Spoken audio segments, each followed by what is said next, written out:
Where does learning happen? A true story. I visited Washington, D.C. recently, and I went to see the play Bloody Bloody Andrew Jackson. It was a punky, political, exuberant, snarky, and very cynical take on populism and co-option. I don't know much about Jackson or his times. I was intrigued by the play, and I wanted to learn more. Actually, I'm a little bit embarrassed about how little I do know about that period. Good thing I just started following Real-Time War of 1812 on Twitter. That's telling me a little bit more about what's going on.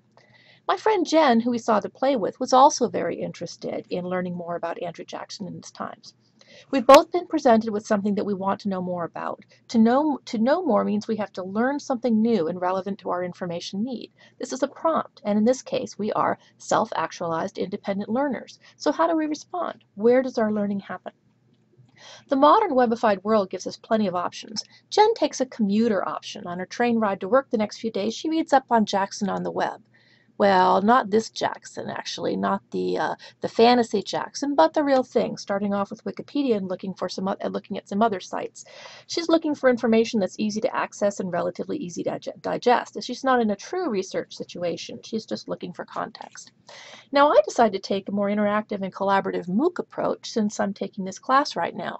You know what? It's kind of a pain actually finding a MOOC or another free online class on early 19th century American history or Andrew Jackson.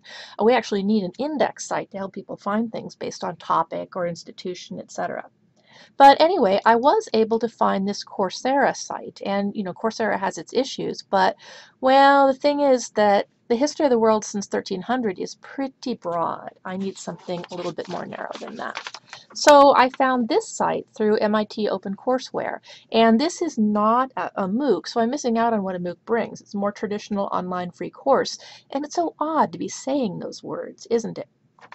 Now here's the deal. I'm participating in MOOC this week, and I'm also getting ready for the start of classes on Monday. I don't have a lot of time, so I'm going to time shift, but I want to do something right now, so I'm going to take the traditional approach to learning, especially since I'm a librarian and a little bit of an autodidact. I'm going to find myself a good book. So I can look for something open. Here's something.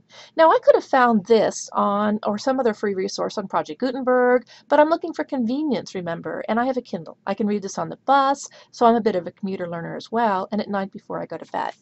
But I'm a librarian, and I know I have millions of books at my virtual fingertips, so let's look at my options here. If I look in my library's catalog, I find loads of high-quality books that I can go ahead and check out and read over the next few weeks. So where did my learning take place? For my friend Jen, it took place on the go via the open web. She wasn't interested in anything more extensive, at least at this point. I wanted to go deeper, and so I found something that I will explore later, although I'm going to keep looking for something more MOOCish, and a couple of books that I can read at my own pace over the next few weeks. But the most important part of this is that both of us were exposed to something that wanted to make us learn more. So where did we find learning? We found learning by finding something that we wanted to learn about.